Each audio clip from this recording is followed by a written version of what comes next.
শুভ সন্ধ্যা। আমি এখন বানিয়ে নিচ্ছি ইলিশ পাতুরি। ইলিশ পাতুরি বানাতে গেলে দুরকম সরষে আর কাঁচা লঙ্কা আর পোস্ত তিনটে একসঙ্গে মিক্সিতে পেস্ট করে নেবেন। যদি কারো মিক্সি না থাকলে সিলে পেস্ট করবেন। তারপর একটু হলুদ, নুন, সরষের তেল দিয়ে পরে বেশ ভালো করে ম্যারিনেট করে নেবেন।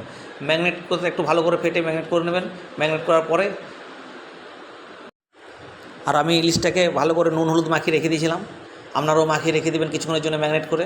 তারপরে এটাতে ইলিশটাকে ভালো করে মশলাটা দিয়ে মিক্স করে দেবেন। তারপর আপনি পাতুরিটা বানাবেন। পাতুরি বানাতে গেলে কী করবো, প্রথমে কলা পাতাটা ভালো করে সেঁকে নেবেন। কলা পাতা শাকার পরে ওই কলা পাতাটার উপরে একটা ইলিশ দিবেন, একটা কাঁচা লঙ্কা দেবেন, একটু সরষের তেল দিয়ে দেবেন, আর ওই মশলাটা দিয়ে দেবেন। মশলাটা দিয়ে ভালো করে মুড়ে নেবেন।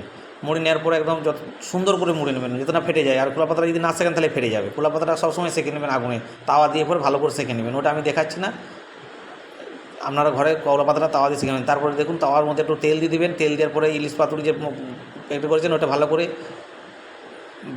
চারিদিকে সরষের তেল দিয়ে পরে বা রিফাইন তেল দিয়ে হলেও আপনি ঢাকা দিয়ে পরে সুন্দর করে ওটাকে তাওয়ার মধ্যে রেখে পরে একটা হালকা কোনো জিনিস পাত্র আপনি ঢাকা দিয়ে দেবেন।